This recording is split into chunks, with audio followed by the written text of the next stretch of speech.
할렐루야, 주님을 찬양합니다. 우리 주님의 은혜와 평강이 넘치기를 빕니다. 이제 본격적으로 여름이 시작되는 것 같습니다. 여름은 무슨 계절입니까? 영성의 계절이죠. 우리가 더 영적으로 성숙할 수 있는 그런 계절입니다.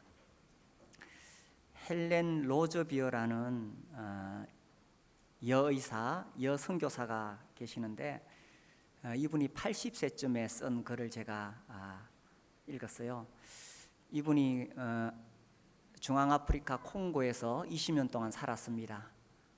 거기서 복음을 전하고 이제 영국에 돌아왔는데 어떤 면에서는 아프리카에 살 때에 신앙생활 하기가 더 좋았다 이런 말을 합니다.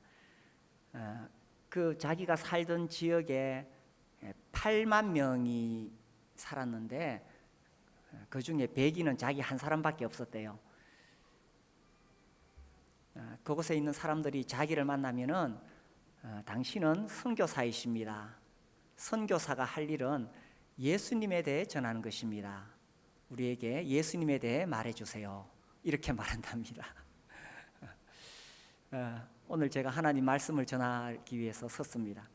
설교자가 할 일은 예수님을 전하는 거겠지요. 오늘도 이 만물의 주 되신 예수 그리스도에 대해서 전하려고 합니다. 이분이 거기 살 때에 여러 지역을 여행하게 되는데 습지대를 지날 때에는 다리를 건넙니다. 다리가 이 장대로 된 그런 다리인데 이 균형을 잡기도 힘들죠. 자기는 백인이니까. 근데 거기서부터 자라온 사람들은 이제 잘 그 다리를 건너게 됩니다. 그래서 이제 다리를 건너다가 상대편에 어떤 사람이 오게 되면 둘 중에 한 사람은 뒤로 가야 되는데 자기는 그걸 못 하는 거예요. 그러면 상대편 사람이 뒤로 이렇게 물러간대요. 그럼 다리를 다 건너와서 그 사람에게 아유 정말 고맙습니다. 도와주셔서 감사합니다.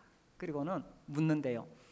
혹시 내가 가장 사랑하는 친구를 아십니까? 누군데요? 바로 예수님이십니다. 예수님에 대해서 아십니까? 모르는데요? 그러면 내가 예수님에 대해서 이야기를 해드릴까요? 예, 그런데 그러면 처음 보는 사람 거기 앉아가지고 2시간 동안 예수님에 대해서 이야기해 준대요. 어떨 때는 3시간, 또 어떨 때는 4시간 동안 앉아서 계속 예수님에 대해서 이야기를 해준대요. 오늘 제가 4시간 동안 예수님에 대해서 이야기를 하지는 않을 테니까 이 시간 예수님에 대한 이야기를 잘 들어보시면 좋겠습니다. 이 골로새서는 골로새 교회에 보낸 바울의 서신인데 이 당시에 잘못된 가르침이 골로새 교회에 들어오고 있었습니다. 그래서 바울이 예수님이 어떤 분이신가에 대해서 계속 이야기를 합니다. 그래서 그 어떤 가르침이나 그 어떤 교리나 그 어떤 지식보다도 예수님을 아는 것이 가장 중요하다. 그래서 예수님은 만물의 주인이시다. 이 이야기를 전하고 있는 거예요. 오늘 우리가 읽은 이 말씀에 보니까 15절 그는 보이지 아니하는 하나님의 형상이시요 모든 피조물보다 먼저 나신 이시니 예수님이 보이지 아니하시는 하나님이시라는 겁니다. 2000년 전에 오셨던 그 나사렛 목수의 아들이 하나님이시라는 거예요. 참 놀라운 일이죠. 그리고 피조물보다 먼저 나신 이시다. 이것은 피조물 중에서 가장 먼저 만들어졌다 그런 뜻이 절대로 아닙니다. 영지주의자들, 이 당시 골로새 교회를 어지럽히던 영지주의자들은 그렇게 가르쳤거든요. 거기에 대해서 절대로 그렇지 않다는 거예요. 그래서 여기서 나오는 먼저 나신 이시라는 말의 뜻은 만물보다 먼저 계신 분이시다. 그분이 창조주이시다. 이것을 지금 설명하고 있는 거예요. 근데 오늘날도 종종 이런 영지주의자들의 가르침을 비슷하게 받은 사람들이 예수님이 이 피조물 중에 가장 뛰어난 피조물이다. 이렇게 가르치는 사람들도 있어요. 그러나 그것은 이 구절을 오해한 것입니다. 바울이 만약에 그런 식으로 이 구절을 썼다면 그 당시 영지주의자들에게 영지주의자들의 편을 드는 것이거든요. 절대로 그런 뜻이 아닙니다.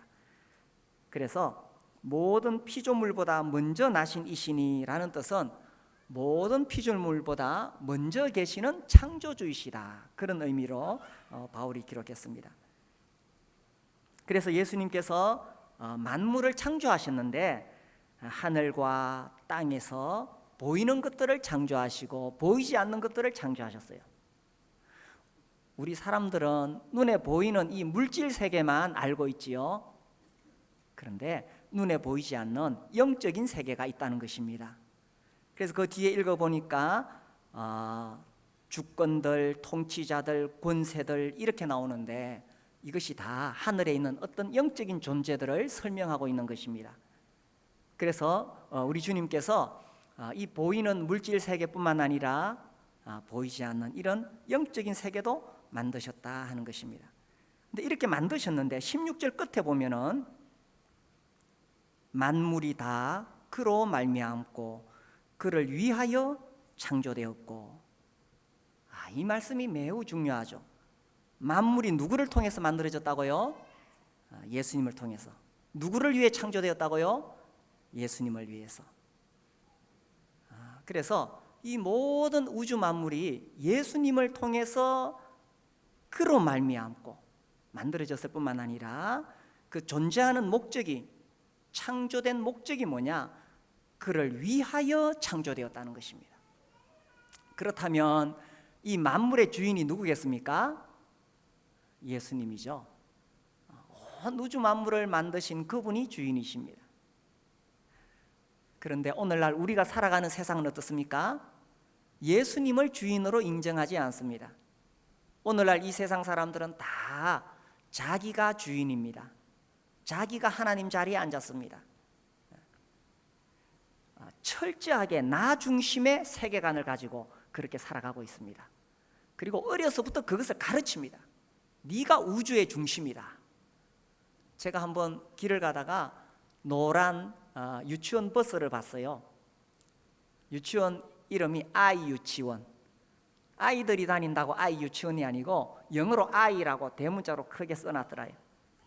그 밑에 설명하기를 우주의 중심은 너다 이렇게 적혀놨더라고요. 우주의 중심은 나다 이렇게 적혀있더라고요.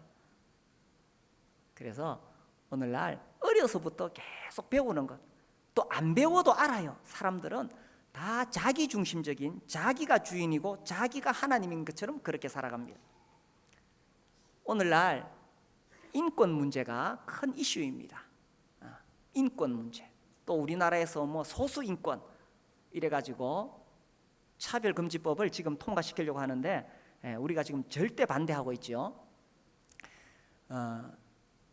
인권이라는 게 뭡니까? 사람의 권리, 사람의 주권입니다. 매우 중요합니다.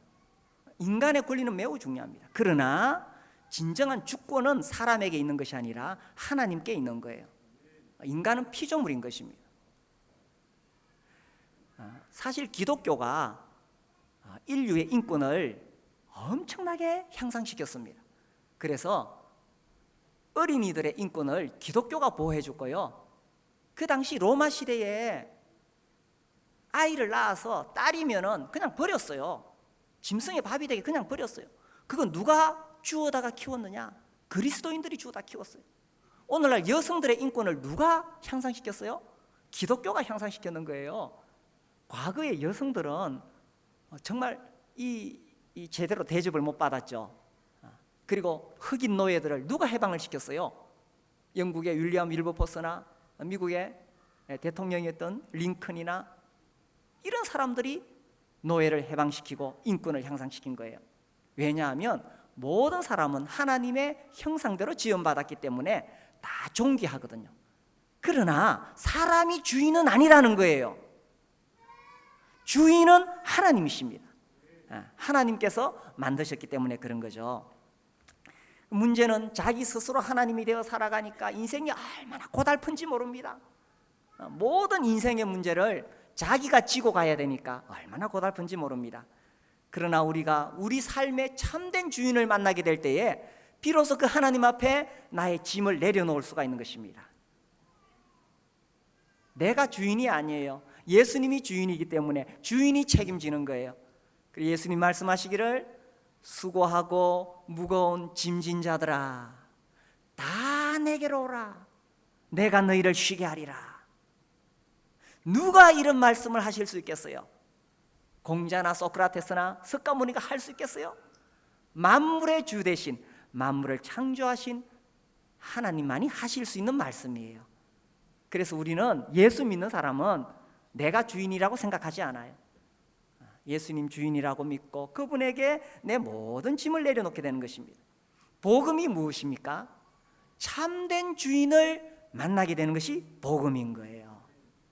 그동안에는 내가 주인 되어서 인생의 모든 짐을 내가 지고 가다가 나 중심이었고 내가 하나님 자리에 앉았었고 그것이 잘못되었다는 것을 깨닫고 참된 주인이신 그분을 만나서 그분에게 나아가는 것, 이것이 복음의 소망이죠. 그로 말미암고 그를 위하여 창조되었고 그래서 그분이 주인이시기 때문에 책임져 주신다는 것입니다. 예수님을 믿으십니까? 우리는 살다가 정말 예상치 않았던 예기치 않았던 많은 문제들을 만나게 됩니다. 그 문제를 내가 주인이라면 내가 풀어가야 돼요. 그런데 예수님이 주인이라면 예수님께 맡길 수가 있어요.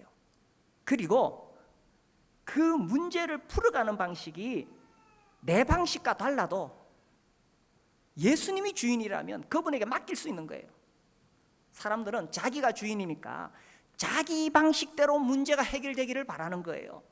그러니 예수님을 믿고도 항상 인생의 짐을 자기가 지고 가네.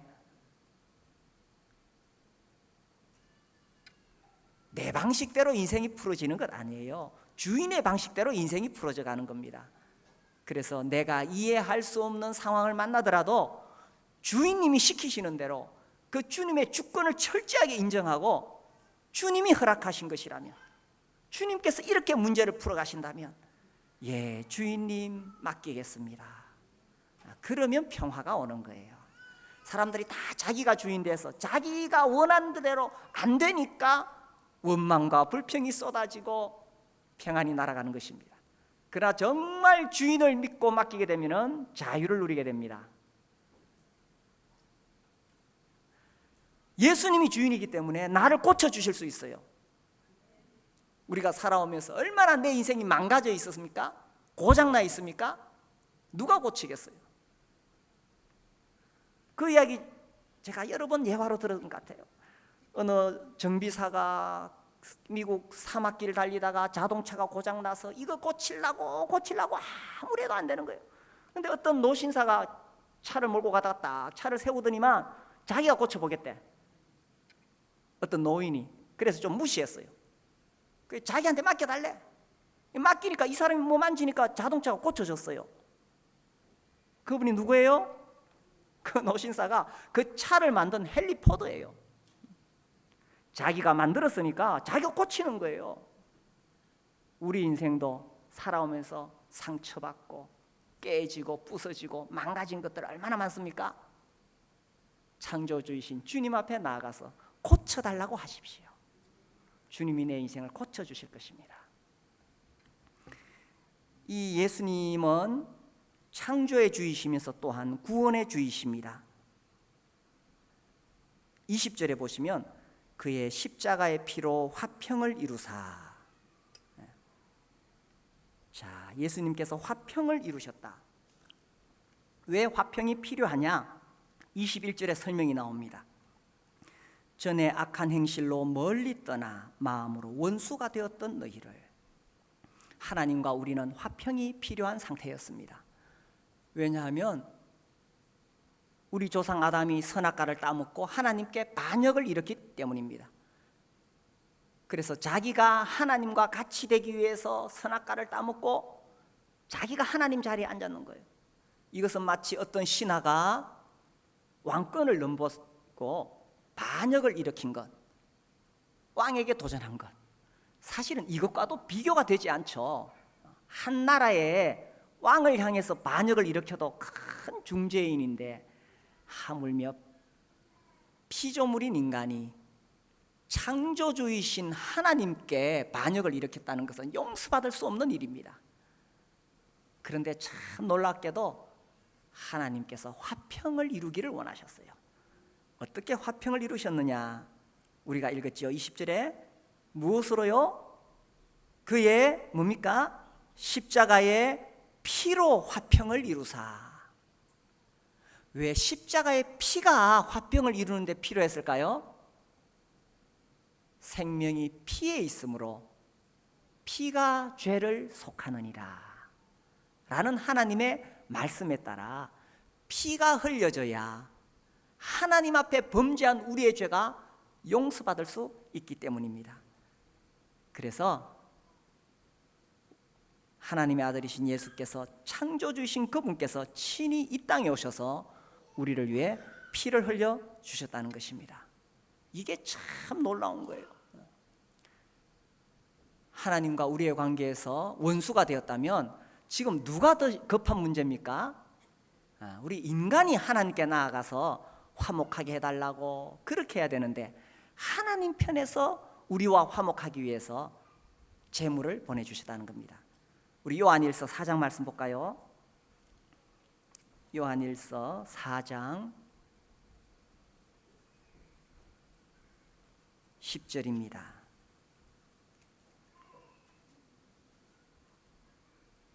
같이 읽겠습니다. 사랑은 여기 있으니 우리가 하나님을 사랑한 것이 아니요 하나님이 우리를 사랑하사 우리 죄를 속하기 위하여 화목제물로 그 아들을 보내셨습니다. 참 놀라운 일이죠. 우리가 아무리 하나님과 화목하려고 발부둥 쳐도 하나님께서 원하시지 않으면 우리는 화목할 수가 없는 거예요. 그런데 놀라운 것은 하나님 편에서 우리와 화목하기를 원하셨다는 것입니다. 그래서 하나님 편에서 화목제물로 그 아들을 보내셨다는 겁니다. 저는 이 말씀 읽을 때마다 심청이가 생각납니다.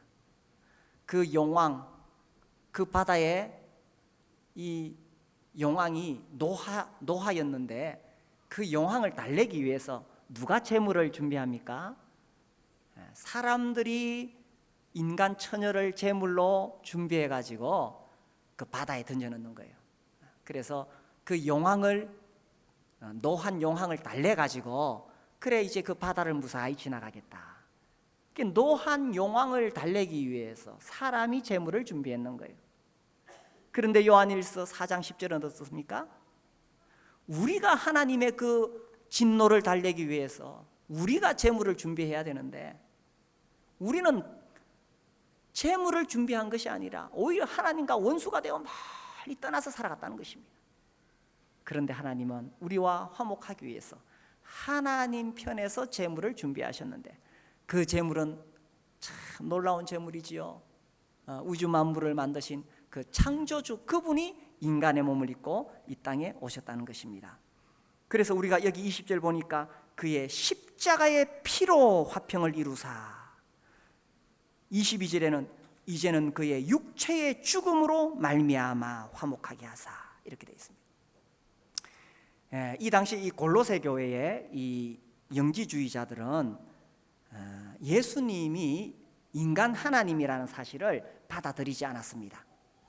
그들은 육체는 물질적인 것은 악하고 정신적인 것, 영적인 것은 선하다, 이렇게 믿었어요. 그러니까 어떻게 하나님이 인간의 몸을 입을 수가 있느냐 하는 것입니다. 인간의 몸을 입는 순간에 인간의 몸은 물질이잖아요. 하나님이 그렇게 악한 물질이 될 수 없다는 거예요. 그래서 가현설이라는 것을 가르쳤습니다. 가현설, 눈에 보이도록 가짜로 임하셨다. 그래서 예수님이 오셔서 세례를 받으시고 십자가에 죽으셨는데 그것은 진짜 하나님이 아니고 눈으로 보이기에 그냥 하나의 환상이었다. 진짜 하나님이 어떻게 인간의 몸을 입을 수가 있겠느냐, 이렇게 가르쳤습니다. 또 어떤 사람들은 이렇게 가르쳤어요. 어떤 인간 예수가 있는데 그 인간 예수가 세례를 받을 때에 그때 하늘에서 하나님의 영이 그 인간 예수 머리에 딱 이렇게 머물렀다는 거예요. 그래서 그 인간 예수가 수많은 기적을 일으키고 마지막에 십자가에 못 박힐 때에 그때 하나님은 죽으면 안 되잖아요. 못 박히실 때 그때 하나님의 영은 인간 예수를 떠나갔다 이렇게 가르치는 거예요. 영지주의 입장에서 보면 이 놀라운 우주 만물의 창조주 하나님이 인간이 되실 수가 없는 거예요. 더더구나 인간이 되셨다 하더라도 그분이 피를 흘리면서 죽을 수가 없는 거예요. 그런 잘못된 가르침에 대해서 바울은 명확하게 이야기합니다. 그의 십자가의 피로 창조주이신 그 예수께서 친히 십자가에서 피를 흘리셨다.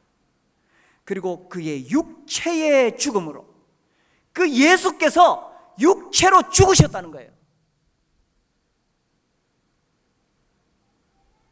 얼마나 놀라운 신비입니까? 그로 말미암고 그를 위하여 창조되었고 했는데 온 우주 만물의 근원이 되시고 창조주 되시고 목적이 되시는 그분이 십자가에서 피 흘려 죽으셨다는 것은 얼마나 놀라운 일입니까? 왜 그렇게 죽으셨느냐 하면 그 이유가 바로 20절에 뒤에 나오죠. 그로 말미암아 자기와 화목하게 되기를 기뻐하심이라. 하나님은 우리 인간과 정말 화목되기를 원하시는 거예요. 우리 하나님은 우리 사람들과 정말 화목되기를 원하시는 거예요. 그런데 그 화목의 근거가 뭐냐? 나의 어떤 행위나 나의 어떤 자격이나 나의 공로가 아니라는 것입니다. 하나님께서 나와 화목하실 때 근거가 되는 것이 뭡니까? 그의 십자가의 피, 그의 육체의 죽음이라는 것입니다. 그렇다면 내 모습이 어떠하든지 간에 나는 예수님의 피와 그분의 죽으심을 근거로 한다면 거룩하신 하나님과 화목될 수 있다는 뜻입니다. 여기 계신 분들은 모두가 다 하나님과 화목되셨습니까? 지금 하나님과 화목하십니까? 우리가 때때로 살다가 나도 모르게 내 마음이 멀어질 때가 있습니다. 주님으로부터 멀어질 때가 있습니다. 그때 우리 하나님은 어떤 마음을 가지고 계실까요? 김영재, 내가 너와 화목되기를 원하는 거야. 이제 돌아와. 제리 브리지스라는 목사님의 책을 제가 어제 아래 읽게 되었어요. 이분이 아주 연로하셔서 이제 자기 사역을 다 마치고 우리 그리스도인이 정말 붙잡아야 될 것이 4가지가 있다. 매일매일 성경 읽고 기도해야 된다. 여기서부터 시작한데, 두 번째로 이분이 딱 주장하는 게 있어요. 정말 우리가 예수 믿는 그리스도인이 붙잡아야 될 것은 십자가의 복음이다. 자기는 처음에 예수님 믿고 구원받았을 때에 나는 이제 구원을 받았기 때문에 이 십자가 복음은 불신자에게 필요한 거야, 이렇게 생각했다는 거예요. 예수 안 믿는 사람들에게 이 십자가의 복음을 전해야 돼, 이렇게 생각했는데, 제가 정말 막 지치도록 이 주님의 복음을 위해서 사역하고 힘들어 있을 때 자기에게 이 복음이 필요하다는 것을 깨달았다는 거예요. 구원받지 않은 세상 사람들뿐만 아니라 구원받은 그리스도인에게도 날마다 때마다 이 십자가 복음이 필요하다는 거예요. 하나님과 나를 화목하게 할 수 있는 근거는 내가 오늘 아침에 큐티를 했기 때문이 아닙니다. 하나님과 내가 화목할 수 있는 근거는 내가 교회에 와서 열심히 봉사했기 때문이 아닙니다. 내가 하나님과 화목할 수 있는 근거는 일주일 동안 열심히 하나님 앞에서 바르게 살았기 때문이 아닙니다. 오늘 이 시간 하나님께 예배드리는 이 자리에 나와서 하나님과 내가 화목할 수 있는 근거가 무엇입니까? 나의 행위나 공로나 자격이 아니라 십자가의 피인 것입니다. 그의 육체의 죽으심입니다. 그래서 하나님은 그것을 근거로 해서 하나님은 자기와 화목되기를 기뻐하시느니라 이렇게 하셨는 거예요. 오늘 이 시간 다시 제가 물어보겠습니다. 이 시간 하나님과 화목하십니까? 혹시 내 마음이 주님으로부터 멀어져 있지는 않습니까? 그렇다면 어떻게 하나님과 화목될 수 있을까요? 오직 나의 공로나 행위나 자격이 아니라 그의 십자가의 피, 그의 육체의 죽으심입니다. 그래서 하나님은 우리와 화목되기를 기뻐하신다는 것입니다. 하나님은 늘 문을 열어놓으시고 우리가 하나님 앞에 돌아오기를 기다리시는 거예요. 그래서 예수님이 돌탕 비유를 하셨잖아요. 돌아온 탕자 이야기, 그죠? 잘 아는 이야기, 하나님의 사랑 이야기. 아버지의 재산을 다 탕진하고 돼지 지엽 열매 먹다가 하나님 떠나면 그게 인생이라는 거예요. 하나님 떠나면 자유로울 것 같죠? 아유, 하나님 저 계십시오. 내가 주인입니다. 내 인생은 나의 것. 그렇게 살면 자유로울 것 같죠? 결과는 뭡니까? 돼지 지엽 열매 먹는 인생이에요. 그러다가 이 둘째 아들이 내가 이렇게 살 수 있는가 해서 아버지 앞에 돌아옵니다. 아버지가 자기를 아들로 받아줄 거라고 생각하지 않았어요. 그저 품꾼의 하나로 써주시면 내가 열심히 일해서 최소한 굶지는 않아야지, 이런 마음으로 돌아옵니다. 그런데 아버지는 날마다 문 열어놓고 이 둘째 아들이 돌아오기를 기다리고 계시는 거예요. 아들이 아버지를 먼저 봤습니까? 아버지가 아들을 먼저 봤습니까? 아들은 차마 고개를 들지 못하고 누더기 옷, 냄새나는 옷 쫄쫄 굶어서 바짝 말라서 그저 힘없이 집으로 돌아오고 있는데, 아버지는 날마다 그 아들이 돌아오기를 기다리고 있었기 때문에 아들이 동네 어귀에 들어서자마자 아들인 줄을 알아보고 달려가서 껴안는 거예요. 예수님은 하나님 마음이 이렇다는 것을 우리에게 보여주고 싶으신 것입니다. 이 시간 하나님으로부터 멀어지고 화목되지 못하신 분이 계신다면 하나님 앞에 나오셔서 화목하시기를 바랍니다. 우리 하나님이 내가 하나님과 화목되기를 기뻐하시는 거예요. 그래서 우리가 이 놀라운 복음의 소망에서 흔들리면 안 됩니다. 예수님이 바로 창조의 주님이시고 예수님이 바로 구원의 주님이시다.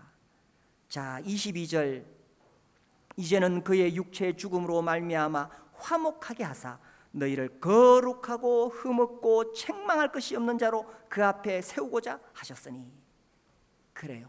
내 모습이 어떠하든지 간에 하나님은 나와 화목하셔서 내가 하나님 앞에 설 때에 거룩하고 흠없고 책망할 것이 없는 자로 하나님 앞에 나를 세우시겠다는 거예요. 그 근거가 뭡니까? 내가 성경을 많이 읽어서입니까? 기도를 많이 해서입니까? 봉사를 많이 해서입니까? 그의 십자가의 피로, 그의 육체의 죽음을 근거로 해서 하나님 나를 이렇게 세우시겠다는 거예요. 그래서 이 놀라운 복음의 소망을 붙잡고 살아가라는 것입니다. 이 놀라운 복음의 소망에서 흔들리지 말라는 것입니다.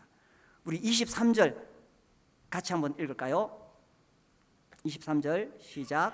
만일 너희가 믿음에 거하고 터 위에 굳게 서서 너희들은 바 복음의 소망에서 흔들리지 아니하면 그리하리라. 이 복음은 천하 만민에게 전파된 바요 나 바울은 이 복음의 일꾼이 되었노라. 인간의 근본 문제는 돈 문제가 아닙니다. 인간의 근본 문제는 창조주 하나님을 만났느냐 하는 것입니다. 그리고 그 창조주 하나님을 만나서 화목하게 되어 구원을 받았느냐 하는 것입니다. 우리가 예수님을 만나게 되는 순간 창조주를 만나게 되고 구원을 받게 되는 거죠. 어디에서 이런 해답을 얻을 수가 있겠습니까? 독일의 프랑크푸르트 어느 공원에 밤늦은 시간에 그 공원 벤치에 앉아 있는 사람이 있었습니다. 이제 공원 관리인이 공원 문 닫으려고 하는데 그 사람이 계속 그 벤치에 앉아가지고 심각한 얼굴로 앉아 있는 거예요. 그래서 가서 이 공원 관리인이 보니까 노숙자 같아. 그래서 쫓아내려고 당신 누구요? 이렇게 물었습니다. 그 사람이 대답하기를 나도 내가 누군지 알았으면 좋겠어. 독일의 그 유명한 염세주의 철학자 쇼펜하우어죠. 철학을 연구하고 역사를 연구하고 문학을 연구하고 아무리 파보아도 창조주를 만나지 않는 이상 인간의 학문 속에서 인간의 역사 속에서 답을 얻을 수는 없는 것입니다. 그러나 우주 만물을 만드신 창조주를 만날 때 비로소 우리가 답을 얻을 수가 있다는 사실입니다. 그런데 우리가 예수님 만나고도 때때로 우리의 마음이 흔들릴 때가 있습니다. 이 잘못된 가치관이 들어올 때에 이 골로새서에 이 골로새 성도들이 예수님 믿고 구원을 받았지만 이 골로새 이단들이 계속 들어오고 세상의 철학, 세상 가치관 이런 것들이 계속 들어오게 되었을 때 사람들이 흔들리기 시작했는 거예요. 그래서 바울이 흔들리지 마라, 믿음에 거하고 터 위에 굳게 서서 너희 들은 바 복음의 소망에서 흔들리지 말라고 이야기하는 것입니다. 저는 고등학교 1학년 때 구원을 받고 지금까지 신앙생활을 하면서 흔들린 적이 여러 번 있습니다. 또 앞으로도 어쩌면 그렇게 될지 모릅니다. 그러나 우리 하나님께서 나를 붙잡고 계시기 때문에 그래서 내가 믿음을 지킬 수 있는 거예요. 제가 처음에 대학교에 들어갔을 때 제 친구들이 학생운동을 하는 주도자들이었었어요. 그 시절에 이 6.29 선언 날 때 이 80년대 중반 학생운동 되게 정말 전국적인 규모로 시민운동이 있었지요.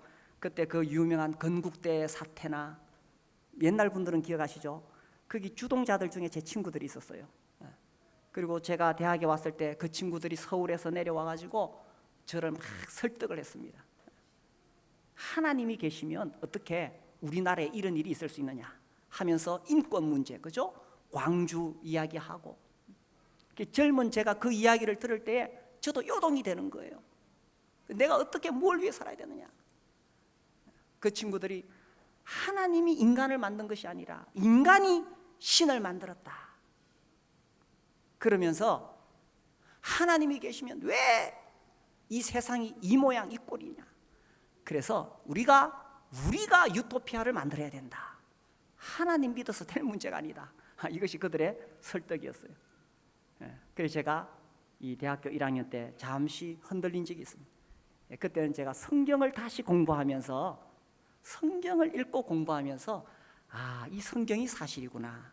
이 성경을 기록하신 분은 하나님이시구나. 그렇다면 모든 주권이 하나님께 있구나. 그러면서 그런 갈등들이 해소가 되어졌어요. 또 한 번은 제가 대학원에서 공부할 때인데 이 신학이라는 것이 성경을 공부하는 것은 참 의미가 있는데 이 신학이 학문적으로 계속 올라가게 되면 굉장히 위험한 요소가 있습니다. 학문적인 그런 신학을 공부하게 되면 그 과정 속에 고등비평을 공부할 수밖에 없어요. 그래서 고등비평이라는 것은 이 성경을 하나의 문학 작품으로 보고 그렇게 해석해 가는 것입니다. 그래서 창세기도 하나님께서 세상을 만드시고 모세를 통해 기록하신 것이 아니라 하나의 문학 작품이다. 뭐 이렇게 해석이 되어지는 거예요. 그래서 마태복음, 마가복음 다 이것도 끼워 맞춘 것이다, 편집한 것이다 이렇게 나온 거예요. 그런데 이것이 매우 논리적입니다. 그래서 제가 잠시 흔들릴 뻔했어요. 그러다 어느 날 제가 다시 한번 생각했습니다. 만약에 이 성경이 인간의 문학 작품이라면 그럼 이 우주 만물은 어디서 시작된 것일까? 그리고 내 인생의 목적은 무엇일까? 나는 무엇을 위해 살아가는 것일까? 죽음이란 무엇일까? 이런 인간의 가장 근본적인 질문에 대해서 어디에서도 답을 얻을 수가 없다는 거예요. 가장 근본적인 인간의 질문에 대해서는 창조주 하나님만이 답하실 수 있는 거예요. 그래서 제 마음에 이런 것들이 다시 정리가 되고 성경을 하나님 말씀으로 읽기 시작하니까 성경이 하나님의 말씀으로 읽혀지면서 다시 한번 하나님의 살아계심이, 하나님의 살아계심이 생생하게 체험이 되기 시작했던 것입니다. 우리가 신앙생활을 하면서 흔들릴 수 있습니다. 그런 위기가 올 수 있어요. 저는 또 작년에 한번 제 신앙에 있어서 이렇게 한번 흔들릴 뻔한 적이 있어요. 작년에는 제가 여러 가지로 제가 심적으로 어려웠던 그런 시기를 보내게 되었어요. 작년 말에 또 그런 어떤 심적인 어려움이 있었어요. 제가 이런 이야기를 할 수 있는 것은 지금은 그것이 다 해결되었기 때문에 그래서 기쁘게 이야기를 할 수 있는 거예요. 그때 제 마음에 내가 이렇게 살아가는 것이 맞는 것일까? 이제 저도 나이가 조금 되었잖아요. 우리 교회 처음 시작할 때 그때 우리 교회 오신 분들이 이 목사님이 너무 젊어요 이런 이야기를 많이 했어요. 지금 그런 이야기 안 하죠. 내 인생을 이렇게 살아온 것이 과연 의미가 있었던 것일까 하면서 흔들릴 그런 갈등이 있었어요. 그런데 시간이 지나가면서 정말 예수께서 창조주이시고 예수께서 구원자시라면, 바울이 여기서 고백한 것처럼 나 바울은 이 복음의 일꾼이 되었노라 하였는데, 이 복음의 일꾼으로 살아가는 것보다 더 가치 있는 일이 어디 있을까?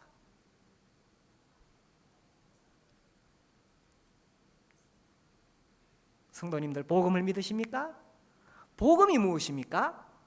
예수께서 창조주라는 것이 복음 아닙니까? 예수께서 구원자라는 것이 복음이 아닙니까? 이것이 복음의 소망이 아닙니까? 그런데 우리는 살면서 어떤 세속적인 가르침이나 또 세상적인 유혹이 올 때에, 또 어려운 일을 당할 때에 우리가 이 복음의 소망에서 내가 흔들릴 수 있어요. 그때 이 바울이 강하게 이야기합니다. 복음의 소망에서 흔들리지 마라. 복음의 소망에서 흔들리지 마라. 지금 여기 계신 분들 인생에 어떤 문제를 안고 계십니까? 우리가 살아가는 이 세상은 불완전한 세상이기 때문에 수많은 문제들이 있습니다. 그리고 살면서 또 환경에 문제가 있고 또 나에게 상처를 주는 사람들이 수없이 많이 있습니다. 그런데 우리가 환경을 바라보고 또 나를 어렵게 하는 사람을 바라보면, 그러면 계속 그 문제에 억눌리게 되는 거예요. 복음의 소망이 뭡니까? 예수를 바라보라는 것입니다. 창조주시요 구원자이신 예수님을 바라보라는 거예요. 그래서 우리가 예수님을 바라보는 순간 내 환경이 어떠하든지 간에 이 모든 환경을 주관하시는 그 주님의 손에 내가 맡길 수 있고 자유를 누릴 수가 있다는 사실입니다. 복음의 소망에서 흔들리지 마시기 바랍니다. 이 복음의 소망에서 흔들리지 말고 예수님을 바라보면서 사시게 되기를 바랍니다. 함께 일어나서 기도하겠습니다.